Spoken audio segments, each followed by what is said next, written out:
For episode 9 of Digital Darkroom, we have something a little bit special. It's a topic that I want to cover for a long time, and it's about developing your own film. We're joined by Vish from Camera Film Photo and Take from Big Head Taco. Fish taco. Fish taco? Fish. We need to get t-shirts. Yours says fish and mine says taco. Me and Take are not exactly street photographers, so then luckily we had Vish there to show us how it's done. And then this is a very short excerpt of the shoot. For the full thing, you can check out Take's blog on Big Head Taco. We have Vish here from Camera Film Photo, and we're here in his office in Lychee Kok, and he's going to explain to us what to do. So today we're going to develop 3 rolls of Kodak Tri-X. In regards to the process, it's basically 3 steps. We develop, we stop, and we fix. And afterward, we wash it and we let it dry. Normally, a lot of people, what they do is they cut this portion up and make a little angle so it inserts easier.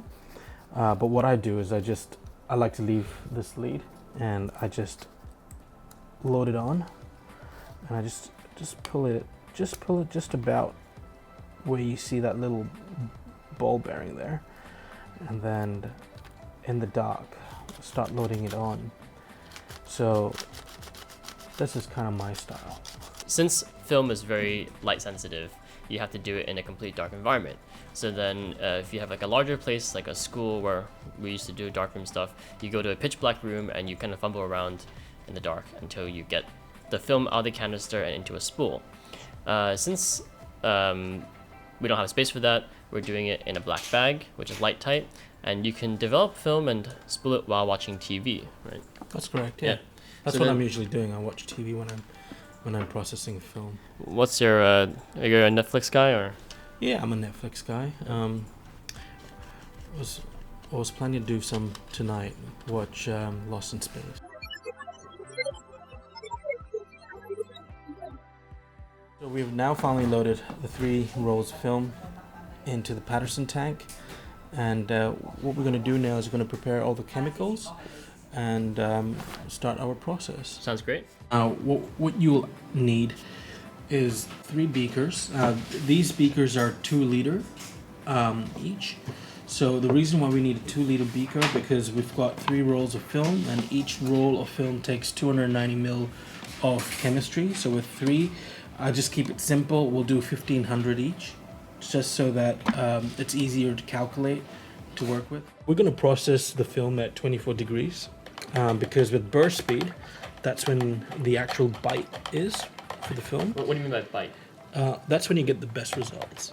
So I prefer developing at 24 degrees with this developer. Normally with a lot of other developers it's 20 degrees. But for burst speed and Tri-X, the best combo is at 24 degrees. If you've ever felt like photography has become too much like staring into your phone and waiting for likes on Instagram, developing your own film is pretty simple, creative, and also therapeutic.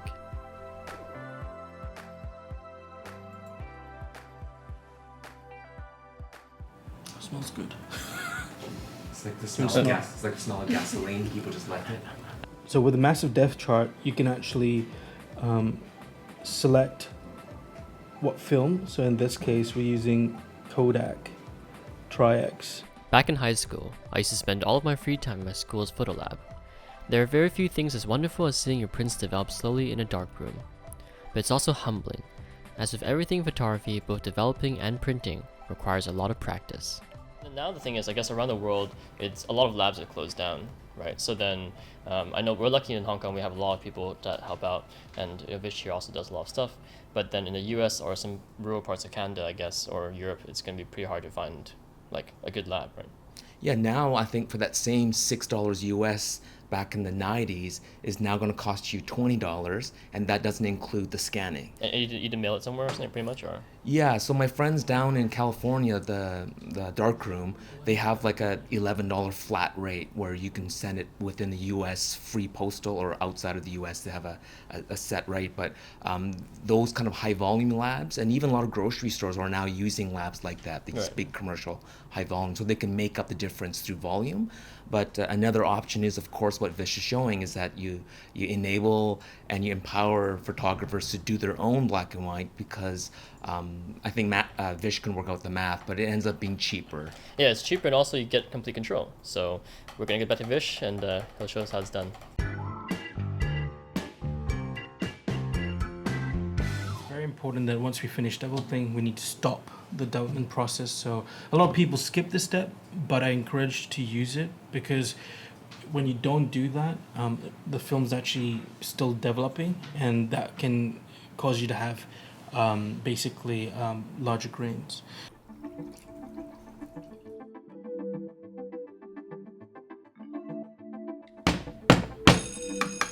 Well, school's over.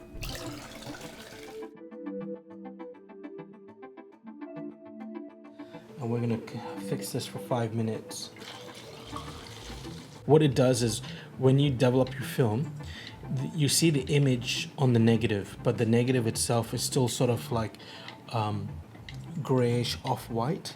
And when you put that onto your stop bath, it stops the development to continue. And what happens is on the fixing stage, what it does is that grayish portion which is left on your film starts to disappear, and that's where you see the transparency on your negative.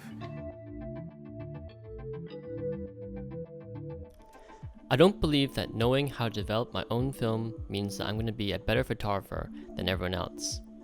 I don't believe that just because film is an analog process that it's more authentic than digital photography. I just want to emphasize that there's another world of photography out there, and it's not in front of your computer or even outdoors in the city or in the wild. The darkroom can bring a certain kind of peace that is missing all too often in our modern, busy lives.